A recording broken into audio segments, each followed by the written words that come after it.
سیدہ عائشہ صدیقہ بنت صدیق رضی اللہ تعالیٰ عنہما کی ولادت کب ہوئی اور آپ کا خاندان کتنا معزز تھا؟ ام المومنین سیدتنا عائشہ صدیقہ بنت صدیق رضی اللہ تعالی عنہما آپ تاریخ اسلام کی وہ یکتا روزگار شخصیت ہیں کہ جن کے مناقب و فضائل سے قرآن کی آیات اور احادیث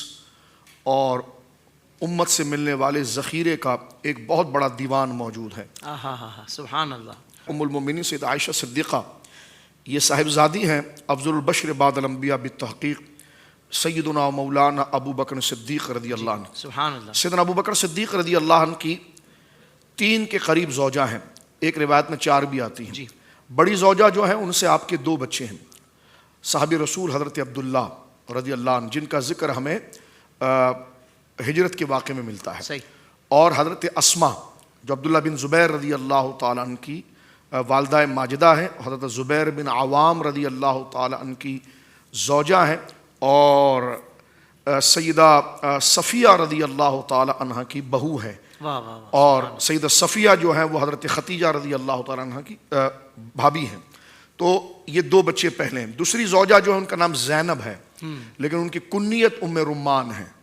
اور ان سے 2 بچے ہیں، وہ ہیں حضرت سیدہ ام المومنین عائشہ صدیقہ رضی اللہ تعالیٰ عنہ، اور دوسرے حضرت عبد الرحمن بن ابی بکر رضی اللہ جلیل القدر صحابی ہیں۔ تیسری جو زوجہ ہیں وہ حضرت اسماء بنت عمیس ہیں۔ یہ حضرت اسماء بنت عمیس جو ہیں رضی اللہ عنہ، یہ پہلے سرکار امام مولا علی رضی اللہ تعالیٰ عنہ کے بڑے بھائی حضرت جعفر کے نکاح میں تھی، اور حضرت جعفر رضی اللہ تعالیٰ عنہ نے جب شہادت پائی غزوہ موطا میں، تو ان کے بعد حضرت اسماء رضی اللہ تعالیٰ عنہ یہ نکاح میں آئی ہیں حضرت سیدنا ابو بکر صدیق کے۔ اور پھر بخاری شریف کتاب الحج کے اندر یہ واقعہ تفصیل کے ساتھ موجود ہے کہ سرکار کریم علیہ الصلوۃ والسلام جب تشریف لے جا رہے تھے حج کے لیے، تو سیدہ اسماء جو ہیں وہ درد ذہ سے تھی، یعنی بچے کی ولادت کا وقت قریب تھا، اور انہوں نے ہر خواہش کی کہ میں حضور کے ساتھ جاؤں گی۔ حضرت ابو بکر نے کہا کہ اس حالت میں کیسے جاؤں گی؟ تو انہوں نے کہا اگر مر گئی تو رستے میں کہیں دفن کر دینا، لیکن ایسا نہیں ہوتا کہ اللہ کا محبوب اللہ کے گھر جا رہا اور میں رہ جاؤں۔ تو ابھی مدینہ شریف سے نکلے ہیں اور بیر علی یعنی مقام ذوالحلیفہ پر پہنچے ہیں، حضور ظہر میں نکلے ہیں مدینہ شریف سے، اور مسجد نبوی سے، اور عصر میں حضور علیہ الصلوۃ والسلام بخاری میں موجود ہے بیر علی ذوالحلیفہ جہاں سے ہم احرام باندھتے ہیں، میقات مدینہ،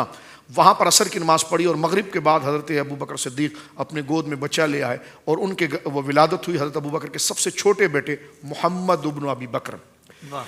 تو حضرت عائشہ صدیقہ رضی اللہ تعالیٰ عنہ جو ہیں وہ حضرت ابو بکر صدیق رضی اللہ تعالیٰ عنہ کی زوجہ زینب جن کی کنیت ام رمان ہے ان کی اولاد میں سے ہیں، اور سرکار دو عالم صلی اللہ علیہ وسلم کے شجر پاک سے تو یوں وابستہ ہیں کیونکہ یہ چاروں خلفائے راشدین یہ جو ہیں یہ قریش سے ہیں، کیونکہ سرکار علیہ الصلوۃ والسلام کے فرمان کا ایک متواتر ذخیرہ ہمیں ملتا ہے کہ جس میں الائمۃ من القریش، کہ جو امت کے خلفاء ہوں گے وہ قریش میں سے ہوں گے۔ اسلامی دین و باغڈور کے اندر جب بھی اسلامی ریاست کے اندر کسی کا انتخاب ہو، اور اسلامی ریاست جو ہے وہ اصول شرع سے گویا کہ منصہ شہود پر آئے، تو خلافت کے لیے جو بھی جلوگر ہوگا وہ قریش سے ہوگا۔ یہی اعلیٰ حضرت فاضل بریلوی رحمہ اللہ کا بڑا مکالمہ یہ تحریک خلافت کے ساتھ چلتا رہا ہے، اور اعلیٰ حضرت نے دوام العیش اس پر پورا ایک رسالہ لکھا ہے کہ شریعت مطہرہ کے یہ قوانین منصوص ہے کہ امام جو ہوں گے یعنی خلیفہ جو ہوگا وہ قریش سے ہوگا۔ تو حضرت ابو بکر صدیق بھی قریشی ہیں، حضرت عمر بھی قریشی ہیں، حضرت عثمان بھی قریشی، مولا مرتضیٰ تو ہیں ہاشمی قریشی۔ تو حضرت سیدنا عائشہ صدیقہ رضی اللہ تعالیٰ عنہ جو ہیں، ایک تو ان کی والدہ زینب کنیت ان کی ام رمان ہے، سرکار دو عالم صلی اللہ علیہ وسلم کے سے آپ کا شجرہ مبارک گویا کہ آپ قریشی ہیں، بنو تیم کی اولاد یعنی قبیلے کا نام ہے، وہاں جا کر یہ سلسلہ جڑ جاتا ہے۔ زندگی کے تمام شعبوں میں دینی رہنمائی حاصل کرنے اور آخرت کو بہتر کرنے کے لیے ہمارے YouTube channel Islamic digital studio کو سبسکرائب کر لیں اور بیل آئیکن بھی پریس کر لیں۔ قرآن سے بھی ملاتا ہے